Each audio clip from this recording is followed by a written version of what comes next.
আসসালামু আলাইকুম রহমতুল্লাহ বারাকাতু। সুপ্রিয় এনএসি মিডিয়ার দর্শক শ্রোতা ভাই বোনেরা, আজ আমরা একটি অত্যন্ত গুরুত্বপূর্ণ আলোচনা শুনব, জেনে নেব যে হাজব্যান্ড স্ত্রীকে কষ্ট দেয় সেই হাজব্যান্ডকে বা স্বামীকে আল্লাহ তাআলা 5টি ভয়ঙ্কর আযাব দিবেন বা কষ্ট দিবেন। 1 নাম্বার, যে স্বামী তার স্ত্রীকে কষ্ট দেয়, এখানে ওই স্ত্রী হাত উঠিয়ে আল্লাহর কাছে দোয়া করে অভিশাপ চাইতে হবে না। আল্লাহ তাআলা অন্তর্যামী, আল্লাহ তাআলা অন্তরের খবর রাখেন। আল্লাহ তাআলা মজলুমের দোয়া কখনো ফিরিয়ে দেন না। সেই কারণে আল্লাহ তাআলা ভয়ঙ্কর আযাব দিবেন ওই স্বামীকে। ওই স্বামীর সকল শান্তি নষ্ট হয়ে যাবে, শান্তি হারিয়ে ফেলবে স্বামী। Husband will lost his mental space. তাহলে আমরা জানলাম 1 নাম্বার ভয়ঙ্কর শাস্তি স্বামীর জন্য স্ত্রীর সাথে খারাপ আচরণ করার কারণে। সেই স্বামী 2 নাম্বার শাস্তি যে পাবে তা হলো, সে মারা গেলে কবরের সমস্ত আযাব মাফ হতে পারে, কিন্তু সে তার স্ত্রীকে কষ্ট দিয়েছে, স্ত্রীর হক ঠকিয়েছে, বান্দার হক ঠকিয়েছে, তার ক্ষমা সে পাবে না। আল্লাহ তাআলা তাকে ক্ষমা দিবেন না যতক্ষণ পর্যন্ত যার সাথে খারাপ আচরণ করা হয়েছে সে ক্ষমা না করবে। কারণ হক 2 প্রকার, একটি বান্দার হক আর একটি আল্লাহ তাআলার হক। আল্লাহ তাআলা চাইলে আল্লাহ তাআলার হক মাফ করে দিতে পারেন। নামাজ না পড়লে, অন্যান্য ভালো কাজ না করলে আল্লাহ তাআলা চাইলে ক্ষমা করে দিতে পারেন, কিন্তু বান্দার যে হক, বান্দা ক্ষমা না করলে আল্লাহ তাআলা ক্ষমা করবেন না।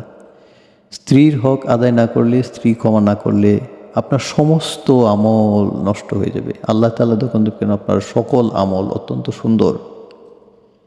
You will go to paradise, but it is not possible to go to paradise. আল্লাহ তখন বলবেন স্টপ। তুমি তো সেই ব্যক্তি যে তোমার স্ত্রীকে কষ্ট দিতে, স্ত্রীর হক নষ্ট করতে। তাহলে পৃথিবীতে অত্যন্ত ভয়ঙ্কর কাজ হচ্ছে মানুষের হক নষ্ট করা। বাঁচার কোনো রাস্তা নেই, there is no way to survive. সুতরাং বুঝতেই পারছেন কতটুকু বিপজ্জনক, হাউ ডেঞ্জারাস মানুষের হক নষ্ট করা। শুধু স্ত্রী নয়, অন্যান্য মানুষের হক নষ্ট করা। 3 নম্বরে আল্লাহ তাআলা সেই স্বামীকে যে আযাব দিবেন তা দুনিয়ার জন্য অত্যন্ত ক্ষতিকর। তা হলো আল্লাহ তাআলা নিয়ামত ছিনিয়ে নেবেন। রাসূলুল্লাহ সাল্লাল্লাহু আলাইহি ওয়াসাল্লাম বলেছেন, যখন তোমরা নিয়ামতে থাকো তখন নিয়ামতের মূল্যায়ন করো।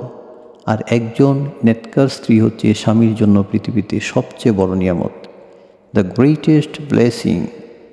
যখন বান্দা অবাধ্য হয়ে আল্লাহর হুকুমের বাইরে কাজ করে তখন আল্লাহ নিয়ামতটা উঠিয়ে নেন। আল্লাহ আমাদের সকলকে বুঝার তৌফিক দান করুন, আমিন।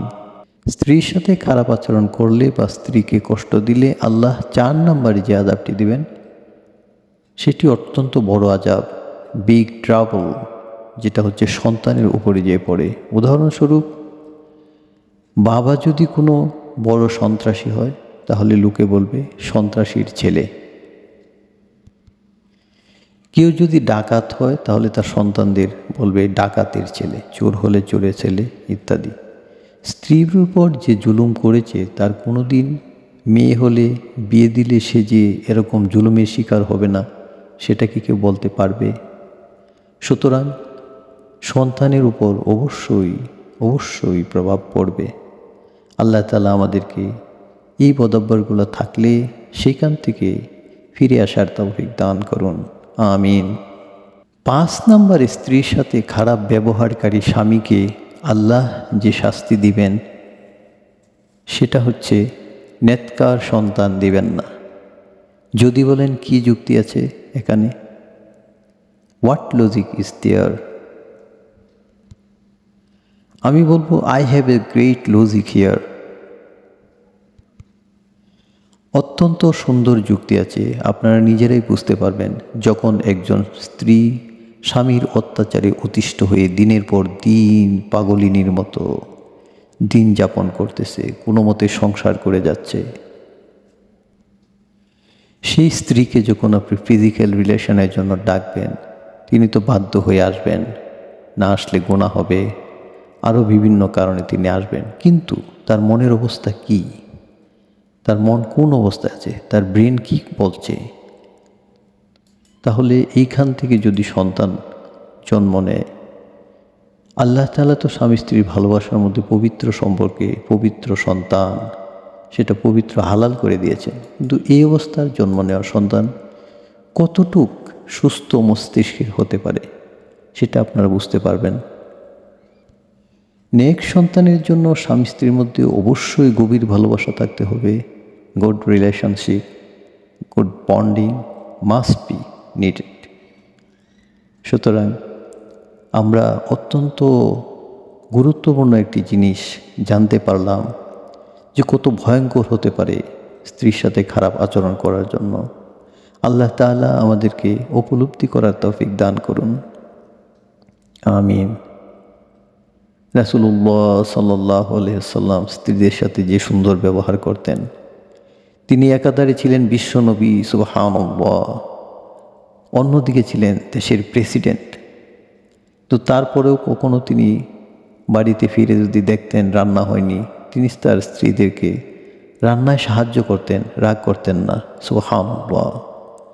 তাহলে আমরা রাসূলুল্লাহ সাল্লাল্লাহু আলাইহি সাল্লামকে অনুসরণ না করে আর কাকে অনুসরণ করতে চাই? আল্লাহ তাআলা আমাদেরকে সঠিক বুঝ দান করুন। আল্লাহ তাআলা আমাদেরকে যেন এই সকল বদভ্যাস থেকে মুক্তি দিয়ে আমাদেরকে সঠিক পথে ফিরিয়ে আনেন, আমিন। আসসালামু আলাইকুম ওয়া রাহমাতুল্লাহি ওয়া বারাকাতুহু।